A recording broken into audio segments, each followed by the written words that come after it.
O assunto de hoje, primeiro Deus.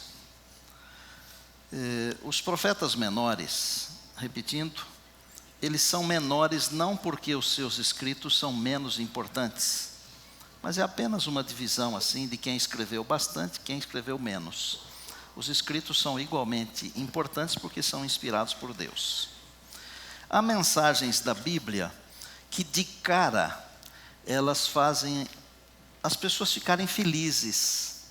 E há mensagens da Bíblia que imediatamente elas fazem as pessoas pensarem. Algumas até entristecem as pessoas. Como na nossa vida pessoal, há coisas que nos alegram e há coisas que nos entristecem. Um dia desses o meu amigo Du me mandou uma foto, salve Du, e escreveu assim: pastor, estou com saudade de você. Quando eu abri e vi a foto e a sua mensagem, o meu coração bateu com muita alegria. Obrigado. Esta semana, alguns irmãos fizeram um agrado para minha esposa e para mim. Obrigado, Wander, Nani, Sandra, Moacir, Belisário, Geni, vocês são demais. Mas há coisas que entristecem o coração da gente, das pessoas. A mensagem de Ageu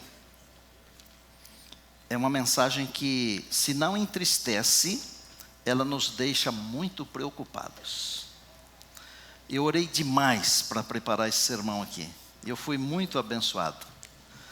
E eu orei mais ainda porque eu quero que você seja abençoado. Então, não seja resistente, por favor. Não fique aborrecido com a palavra de Deus. Mas seja aberto. Deixe Deus falar com você. Você será abençoado. Ageu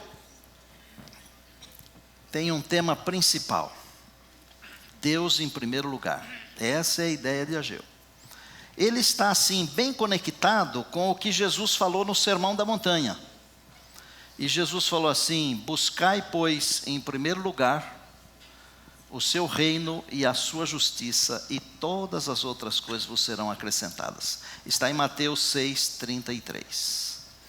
Ageu começou a profetizar mais ou menos por volta do ano 520 a.C.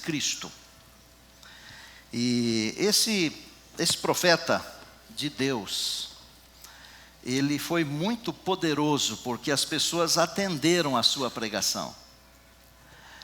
Quando um pastor prega e as pessoas atendem a sua pregação, que é iluminada, inspirada, ele fica muito feliz. Mas às vezes acontece de o povo não acompanhar o raciocínio. Nós temos tentado aqui no pastorado da Igreja do NASP São Paulo facilitar muito as coisas, para que as pessoas possam acompanhar o raciocínio e também possam acompanhar a mente de Deus, e para que possam tomar as decisões certas. Ele é o primeiro profeta a profetizar depois do cativeiro. Nós temos profetas que são pré-exílicos, temos profetas exílicos. Os pré-exílicos que foram os que profetizaram antes do cativeiro, está fácil. Os exílicos são aqueles que lá no cativeiro profetizavam, dizendo: nós vamos voltar, nós vamos voltar. Os pós-exílicos são aqueles que profetizaram depois da volta. E então, por isso a mensagem dele foi tremendamente importante. Na verdade, para que o povo pudesse voltar, alguns decretos aconteceram. Foram 3 decretos. 537, o primeiro decreto. Ciro fez um decreto para o povo voltar para a Babilônia, para Jerusalém, para Judá, para reconstruírem então o templo, que havia sido destruído pelos babilônicos. Agora, governava o mundo os medo-persas, a Média e a Pérsia, num governo conjugado. Então o primeiro decreto foi em 537 a.C. Dizem os historiadores que mais ou menos uns 50 mil voltaram para Jerusalém, para Judá. Qual era a missão desses que voltaram já em 537? Deus deu uma mensagem muito específica: voltem lá e reconstruam o templo. Deus não mandou fazer mais nada, Deus só mandou reconstruir o templo. Em 520 saiu o segundo decreto. O segundo decreto foi, então, de Dario.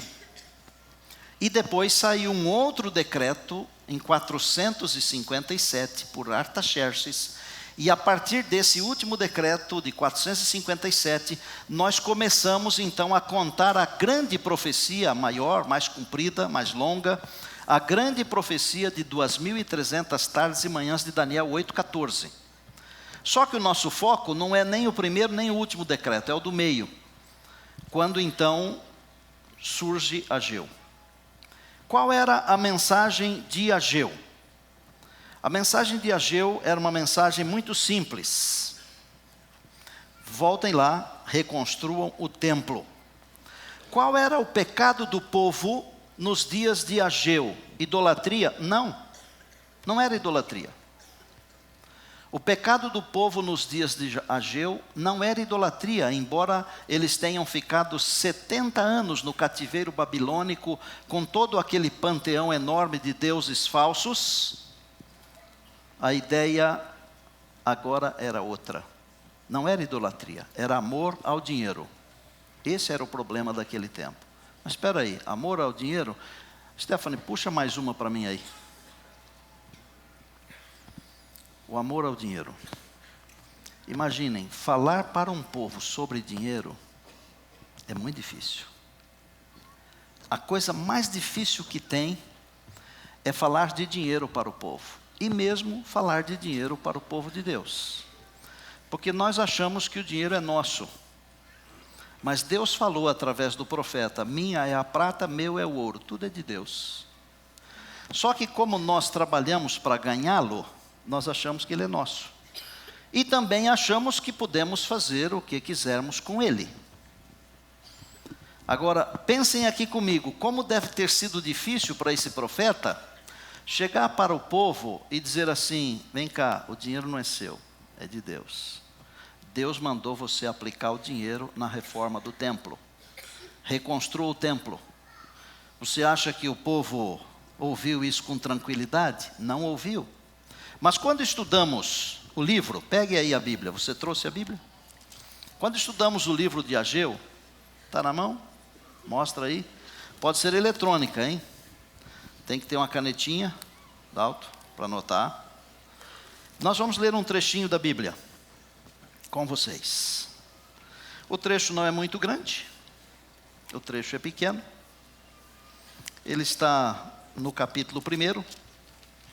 Vamos ler os versos de 1 até o de número 6. Capítulo 1, verso 1 até o verso de número 6. Vamos juntos? No segundo ano do rei Dario, no 6º mês, vão encontrando aí, eu espero. Esse farfalhar das páginas, ele significa bênção para todos nós.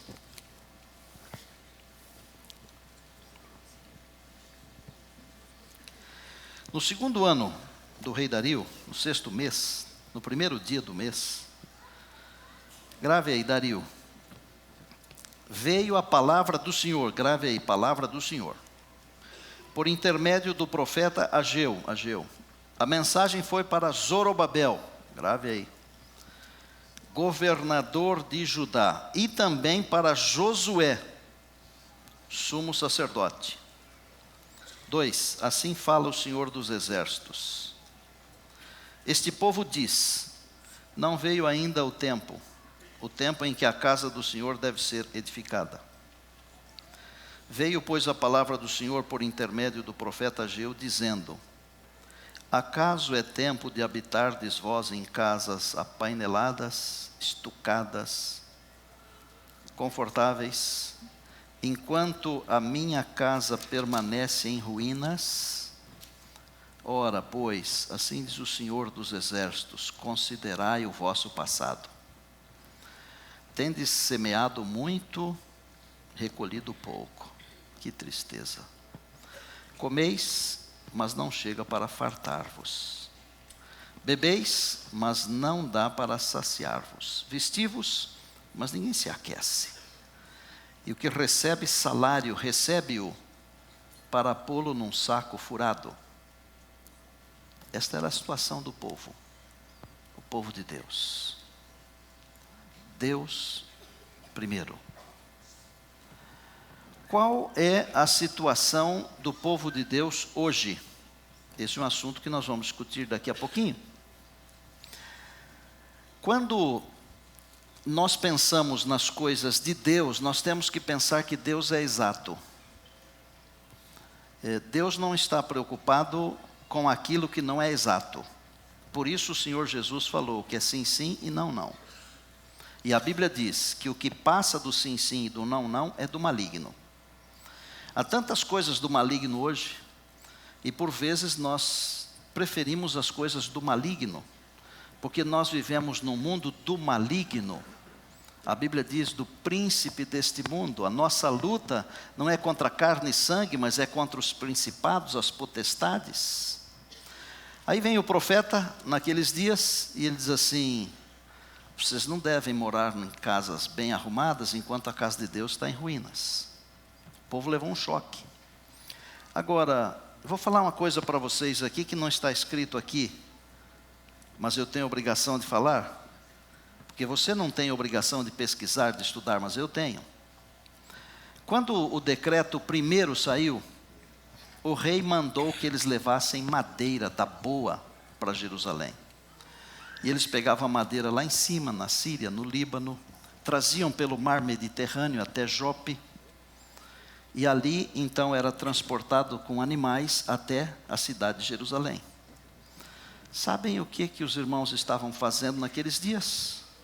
Eles estavam pegando a madeira que havia sido transportada para reedificar o templo e estavam aplicando essa madeira que era do templo do Senhor nas suas próprias casas. É simples de entender. É como se nós tivéssemos consciência, porque às vezes não temos consciência. E se não há consciência, a computação do pecado é um pouquinho diferente. Porque há uma diferença entre pecado voluntário e involuntário. Ambos são pecados, mas há uma diferença.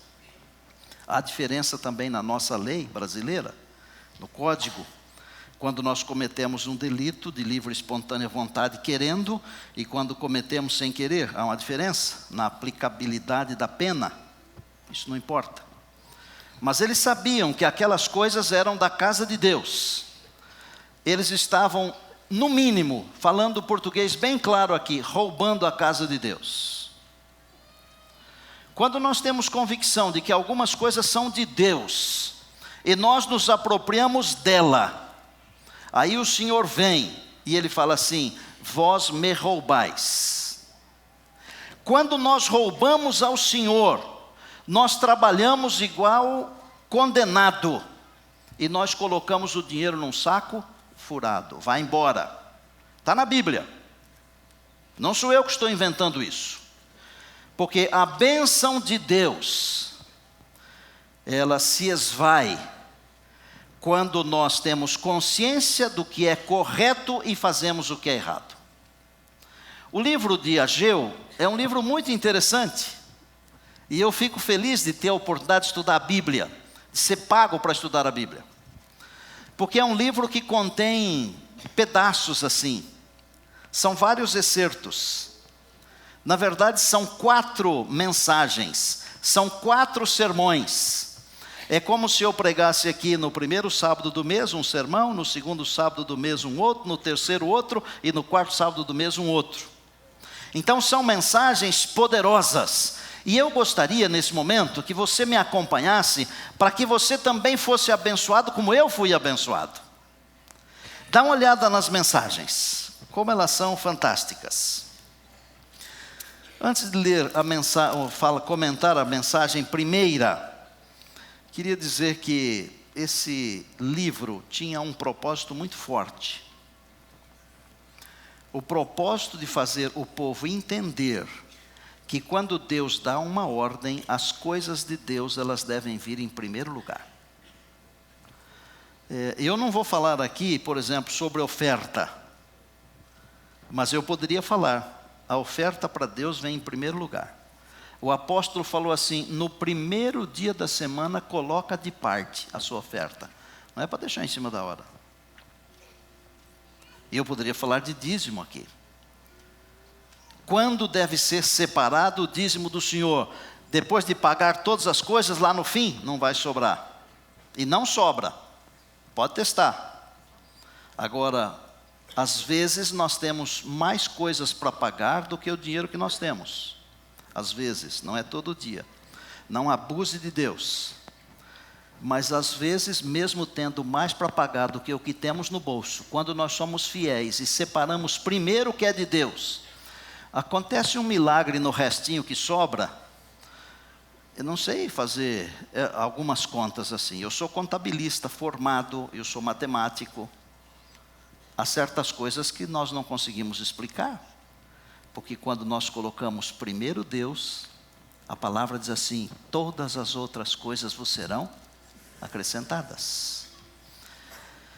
Daniel teve um sonho. Sonho de servir a Deus. Ele serviu a Deus. Com esse sonho de servir a Deus e sua fidelidade, ele foi muito útil, até para interpretar sonhos dos outros.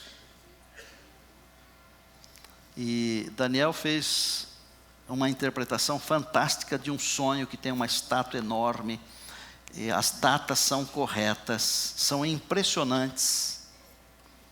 Impressionantes. Sabe o que eu gosto de dizer? Eu gosto de dizer que as coisas de Deus, elas acontecem no tempo exato. Pode ser que hoje você esteja pensando assim: Deus não ouve a minha oração, Deus não me responde, Deus não me resolve. E eu queria dizer para você o seguinte: confie em Deus, porque os desígnios de Deus, assim como as estrelas no vasto circuito de sua indicada órbita, os desígnios de Deus não conhecem adiantamento nem tardança. Veja, Deus, por volta do ano 700 a.C., através de um dos seus profetas, ele falou de um homem, chamou esse homem de seu servo. Esse homem não existia quando Deus mandou essa mensagem.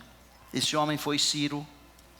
Deus falou que esse homem faria um esforço para abençoar o seu povo, o povo de Deus, para a reconstrução de um templo que, quando Deus deu a mensagem, esse templo estava de pé, funcionando. Ele não tinha sido destruído. Então, acredite nas coisas de Deus, na direção de Deus, na maneira como Deus conduz o universo todo e na maneira como Deus conduz a sua vida.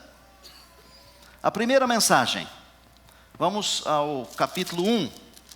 Eu não vou ler os versos, mas de 1 a 11 está o primeiro sermão. Recado do primeiro sermão: construir, mobilizar o povo para reformar o templo, reconstruir o templo.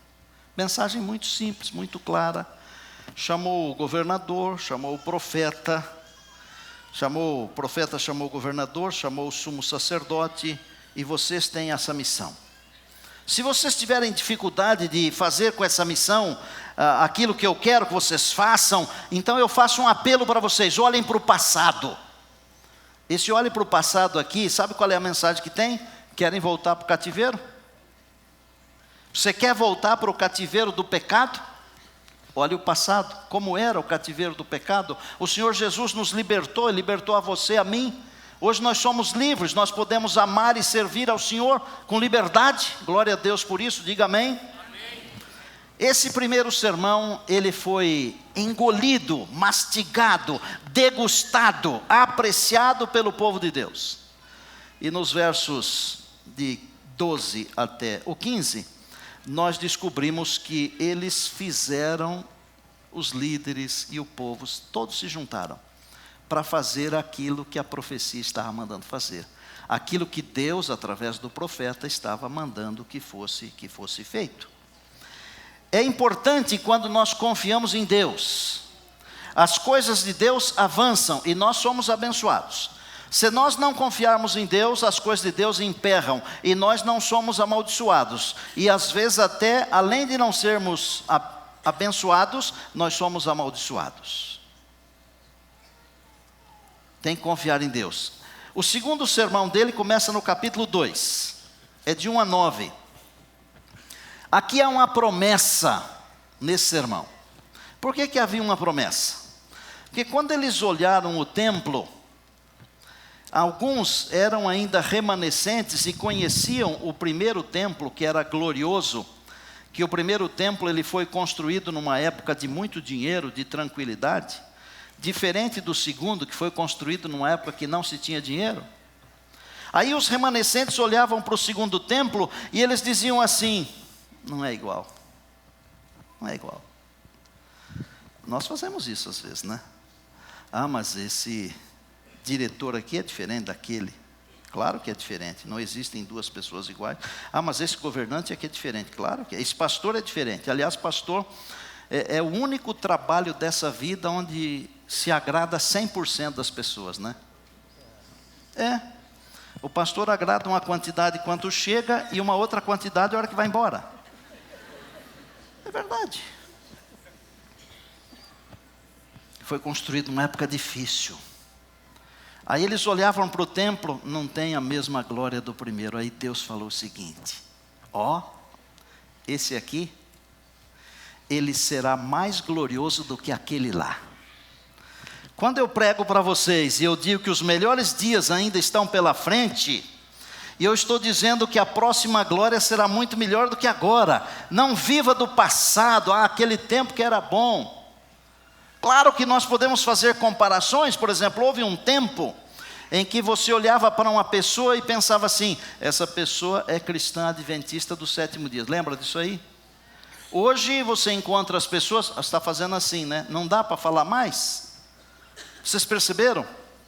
Mas os melhores dias estão por vir.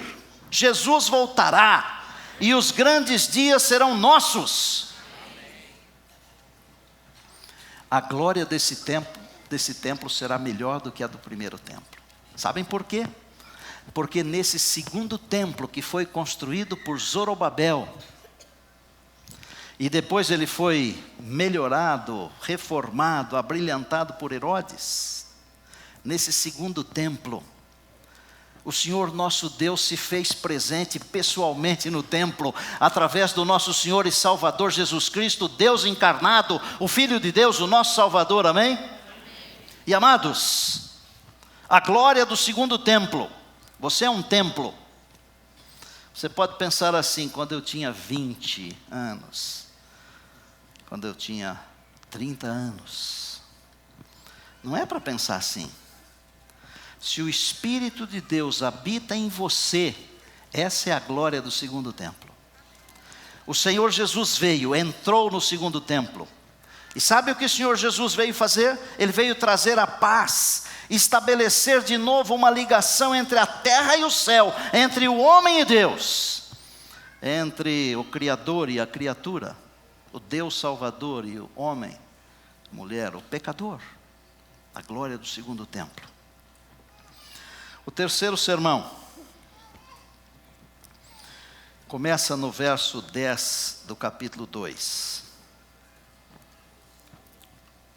Vai até o 19. Terceiro sermão. Qual é a ideia do terceiro sermão? A ideia do terceiro sermão é chamar o povo para a santidade, consagração. Aí Deus fez duas perguntas. Se você passa uma coisa que é santa em alguém, esse alguém fica santificado por isso? Não fica. A segunda pergunta: mas se você pega uma coisa imunda e passa em alguém, fica imundo? Fica. Vou explicar para você uma coisa. Construir é muito mais difícil do que destruir. É muito mais difícil. Construir uma jogada. Por isso que o jogador que faz gol vale mais do que aquele que só defende gol. Porque construir vale mais, demora mais. Santidade é uma coisa, é um processo de uma vida com Deus. A santificação é uma vida inteira, trabalhando. Agora, num instante você pode estragar tudo isso. Deus estava chamando o povo para que se santificasse, porque o intuito de Deus não é apenas ter uma casa bonita, mas é ter uma casa bonita para que essa casa bonita abençoe as pessoas que entram nessa casa. Essa é a ideia de Deus. Esse terceiro sermão foi uma grande bênção para o povo. E aí veio o último sermão. O último sermão com 3 versinhos só. 4 versinhos. 20, 21, 22 e 23. Esse quarto sermão que o profeta pregou, ele foi assim, de uma felicidade, de uma beleza tão grandiosa, que quando você percebe isso, você descobre como Deus é maravilhoso. Deus havia dito, através do profeta, no passado, antes de Ageu, que aquela linhagem que Deus havia prometido, que o cetro não se arredaria de Judá, que sempre teria um rei, aquilo se rompeu no tempo de Jeoaquim. E Deus falou que nunca mais aquilo seria renovado, que aquela árvore não brotaria. Agora o nosso Deus, que é amoroso, e eu falei para vocês no sábado anterior, que o juízo de Deus, ele é com misericórdia e graça. Com a misericórdia ele tira de nós o que nós merecemos, que é a morte. Com a graça ele nos dá o que nós não merecemos, que é a vida, é a salvação. Agora Deus diz assim: Zorobabel será um anel de selar. O que é um anel de selar no contexto dessa profecia de Ageu? Zorobabel era de linhagem real, da descendência de Davi. Deus, devolvendo o anel de selar, estava devolvendo a continuidade das gerações e do governo de Deus. E isso finalmente depois se cumpriu na pessoa do Senhor Jesus, que é descendente de Davi. Ele é chamado na Bíblia de filho de Davi. Agora imaginem aqui comigo, vamos fazer um resumo rápido. Uma mensagem para fazer o trabalho de construção. Deus até falou assim: subam a montanha, peguem a madeira, construam a casa. A chuva não está vindo, os frutos não estão aparecendo, porque a minha casa está destruída. Então subam a montanha, peguem as árvores, construam a casa. Eu vou abençoar, eu vou mandar chuva, eu vou mandar frutos, e eu vou mandar muitas bênçãos. Aí Deus manda uma segunda mensagem. Segunda mensagem: a glória do templo. Uma terceira mensagem: vocês devem se santificar. E uma quarta e última mensagem: eu vou devolver a linhagem, o governo, o reino, e novamente a nossa posteridade vai continuar reinando. Como Deus nos trata? Você já parou para pensar? Como Deus faz conosco? Deus tem mensagens para mim, Deus tem mensagens para você. Quais as mensagens que Deus tem para mim? Quais as mensagens que Deus tem para você? Antes de falar das mensagens que Deus tem para você, eu só quero colocar um detalhezinho aqui para você pensar. Um só. É só para pensar. Mas eu não posso deixar de dizê-lo. Em 586 a.C., Babilônia destruiu o primeiro templo. Lembra disso? Nabucodonosor. No ano 70 da nossa era, Roma destruiu o segundo templo. Será que profeticamente existe alguma ligação entre Babilônia e Roma?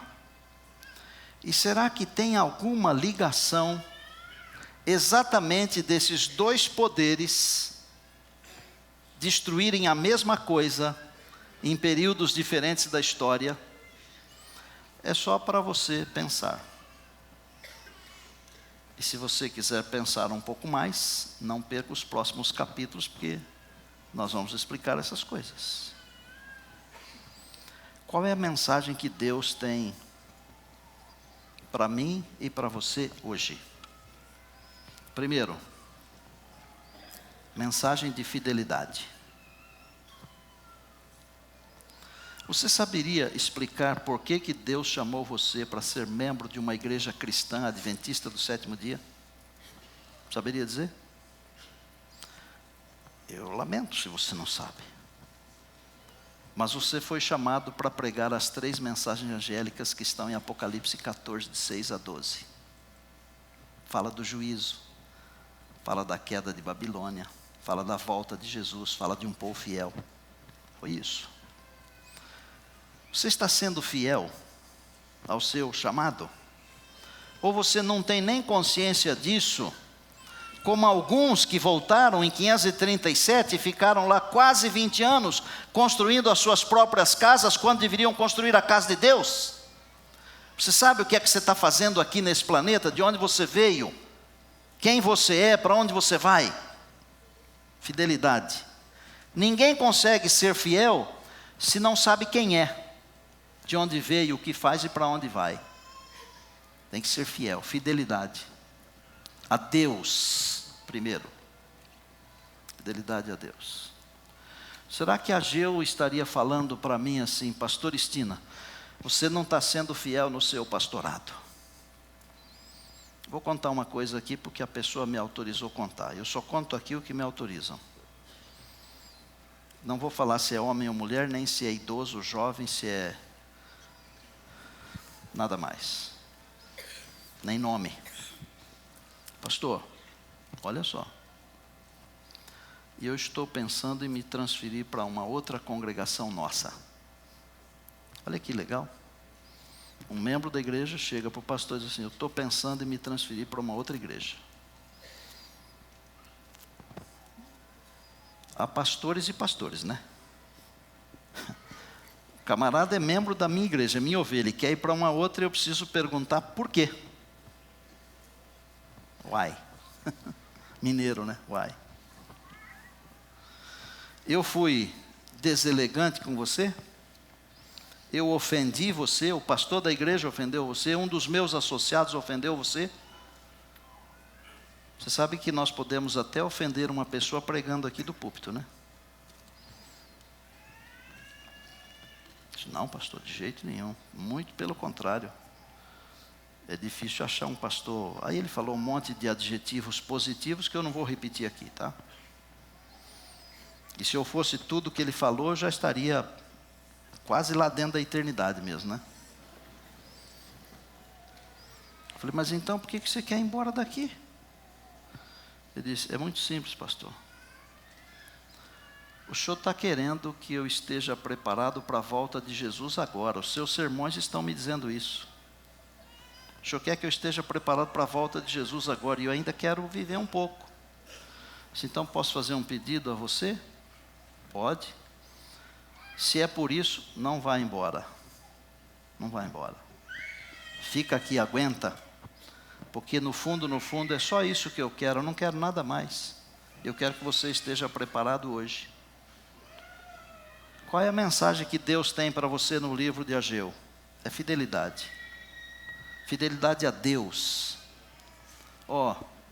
Está muito difícil de ser fiel a Deus hoje, viu? Está difícil ou não está? Está difícil. Deus está pedindo para eu ser fiel aos propósitos que Ele tem para a minha vida. Ele está pedindo para eu ser fiel nas coisas que Ele explicou na palavra. Por exemplo, Ele está pedindo para eu ser fiel no cuidado com as coisas que pertencem a Ele. Segundo a Bíblia, o que pertence a Deus? Dá para você enumerar junto comigo? Você pertence a Deus. Você é um corpo, um templo do Espírito de Deus, certo?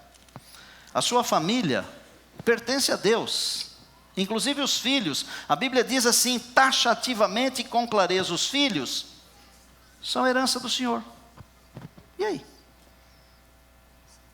Aí, o dinheiro que você tem, a prata, o ouro, tudo, esse mesmo livro aqui diz, são do Senhor. Você está sendo fiel? no manuseio dessas coisas? Ou o inimigo está enganando você como enganou aquele povo do passado lá? Não deixe o inimigo enganar você, não. Se agarre com Deus. Você tem que ser fiel. E se você for fiel, Deus promete que vai mandar a chuva, o sol, vai mandar as bênçãos, vai encher esse templo que é você de glória, de alegria, da presença do próprio Deus. Eu não sei como é que o Ageu terminou o último sermão dele, porque às vezes nós escrevemos um script bem pequenininho assim de um sermão, e nós falamos muito mais coisas do que as que estão escritas no papel, no script ou no tablet. Às vezes um sermão, ele tem um resumo desse tamanho aqui, ó. Só. É o resumo de um sermão isso aqui. Não sei como é que ele terminou, mas eu acho que ele fez um apelo. Eu acho que ele deve ter dito assim para o povo: olha, Deus quer devolver toda a alegria, toda a glória, toda a bênção a vocês. Eu sei como é que eu vou terminar o meu aqui. Se você for fiel a Deus, a sua família, a sua igreja, se você for fiel no manuseio dos bens que pertencem a Deus, for fiel. Você percebeu que todo sábado nós estamos tentando motivar você para ter um programa de oferta planejada. Já percebeu isso? Claro, uma igreja inteligente como essa aqui, é até um absurdo perguntar, quase uma ofensa. Já percebeu isso? Seja fiel no dízimo. Seja fiel. Seja fiel nas ofertas. Eu disse para ser fiel a Deus, para ser fiel àquilo que Deus escreveu. Seja fiel à sua família. Estava comentando ontem à tarde com a minha esposa. Deus tem dado a alegria de nós passarmos alguns tempos juntos. Isso tem sido uma bênção. E eu disse para ela: lembra quando eu preguei sobre os efeitos colaterais do pecado? Se lembro. Eu disse: eu devia ter dito uma coisa a mais que eu não disse. Disse o quê? Eu disse: antes do pecado, acho, sinto, penso que antes do pecado, a intenção do marido era apenas e tão somente fazer a esposa feliz. Antes do pecado, a intenção da esposa era apenas e tão somente fazer o marido feliz. Antes do pecado, deveria ser assim com os filhos. Os pais só queriam fazer os filhos felizes. Antes do pecado, os filhos só queriam fazer os pais felizes. Antes do pecado, as pessoas se encontravam, estou criando aqui, tá certo? Um mundo diferente. E elas só queriam fazer as outras felizes antes do pecado. Será que nós não poderíamos começar a pensar desse jeito? Será que Deus não poderia encher a nossa vida dessas alegrias, desses prazeres, desse bem-estar, de sermos diferentes? Vem me ajudar aqui. A Lidiane vai terminar cantando, chamando você. Qual é o chamado de Deus hoje? Eu não vou pedir para você vir aqui à frente às dezenas e centenas, tá bom? Eu só quero desafiar alguns poucos, que também eu não sei quais são, mas isso é um assunto entre Deus e você, não tem nada a ver comigo. Em algum momento do sermão de Ageu, desses 4 pedaços aqui, você se sentiu semelhante àquele povo que saiu da antiga Babilônia, então Medo-Pérsia, voltou para casa, mas não cumpriu o seu papel. Você está se sentindo de alguma maneira infiel? É entre você e ele. Quero nem saber. E eu desafio você a comungar com Deus agora. Ele está dizendo: vem a mim. Só isso. Se em algum momento você se sentiu mal porque se comparou àquele povo, mas não quer sair por aquelas portas, mal, quer sair feliz, leve, abençoado, mudado, transformado, e eu desafio você para vir aqui, ó, pertinho do altar do Senhor. Pastor, mas todo mundo está olhando. E daí? Quem é todo mundo? Todo mundo é ninguém. Mesmo porque salvação é entre você e Ele. Não é com todo mundo. Quando o Senhor vier, é cada um para si. Não tem todo mundo. Se você se sentiu mal durante o sermão, mas quer ser transformado numa pessoa fiel, pode se levantar e vir aqui agora. Vem aqui. Venha devagar, mas venha. Eu não tenho bênçãos para você, mas Deus tem.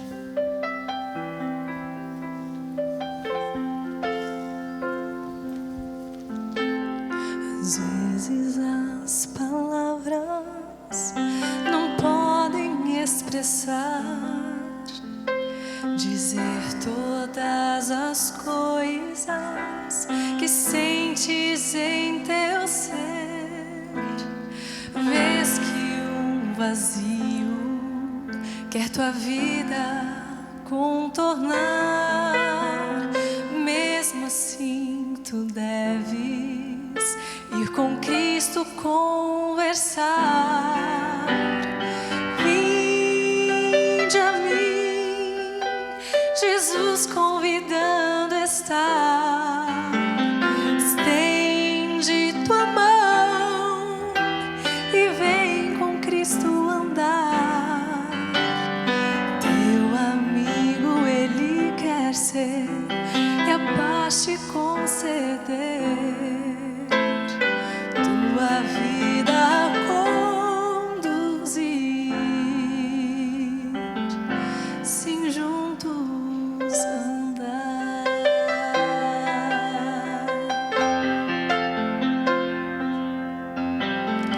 Muitas são as lágrimas que expressam tua dor, traduzem tua luta, revelam teu sofrer, mas certa é a vitória quando Cristo te guiar.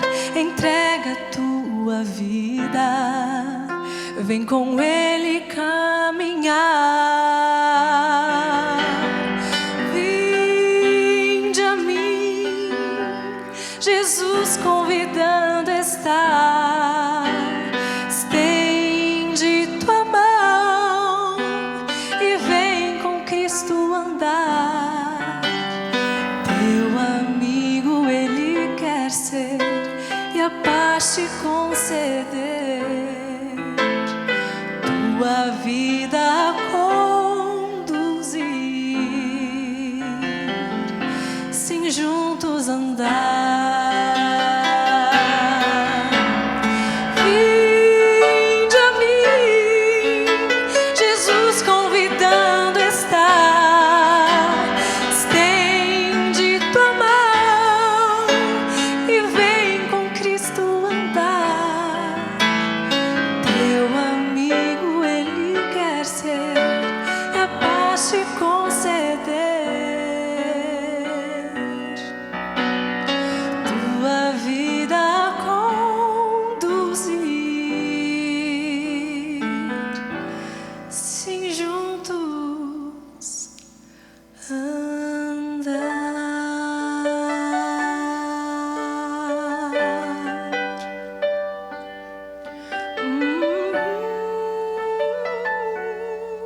As pessoas que reconstruíram o templo, elas não viram a glória maior do que a do primeiro templo, porque a glória demorou mais de 500 anos para aparecer. Mas a glória não está nas coisas, a glória está em nós. É a presença de Deus na nossa vida. Se Jesus demorar algumas décadas para voltar, nós também vamos embora. Mas mesmo que formos embora, se nós formos fiéis, nós veremos a glória do Senhor, que o Senhor aparecerá em breve nas nuvens dos céus, para buscar aqueles que foram fiéis. Às vezes nós não somos fiéis. Isso é muito ruim. Não é só pelo exemplo negativo que estamos dando, não. É ruim para nós mesmos. Seja fiel. Cumpra com a sua missão. Cuide das coisas que pertencem a Deus, porque elas são do Senhor. Use-as da maneira correta. Quando tudo terminar, o Senhor vai dizer assim: servo bom e fiel, serva boa e fiel. Só isso. Feche os seus olhos. O Senhor Jesus está convidando: vinde a mim. Nós precisamos aprender com o Senhor Jesus fidelidade. Nós não queremos trocar as prioridades. Queremos o reino de Deus em primeiro lugar, Senhor. Obrigado por esse livro tão belo do Antigo Testamento. E obrigado porque o povo respondeu afirmativamente, mesmo em meio às dificuldades. Senhor, hoje nós temos liberdade. Ajuda-nos a fazermos o teu trabalho enquanto é dia. Porque se ele não for feito enquanto é dia, nós teremos que fazê-lo quando anoitecer, em meio às provações. Torna-nos fiéis em todas as coisas, Senhor. Sela-nos com o teu selo, por favor, meu Deus. E mesmo em meio às lutas desta vida, manifesta na nossa vida a tua glória. Abençoa esta igreja, presente e virtual. Abençoa as famílias que nós representamos aqui, Senhor. Louvado seja o teu nome, pela tua palavra, viva e eficaz, tão presente e tão atual. Parece que esse livro, ele foi escrito para hoje. Dá a impressão que ele foi escrito ontem de noite. Tão atual, Senhor. O mundo nos ensinou a amar o dinheiro. Senhor, ensina-nos a amar o Senhor, que é dono de todas as coisas. Entregamos a nossa vida aos teus cuidados. Vou te pedir uma última coisa, Deus. Não deixa ninguém sair daqui sem levar um pouquinho da tua bênção. Em nome de Jesus, amém.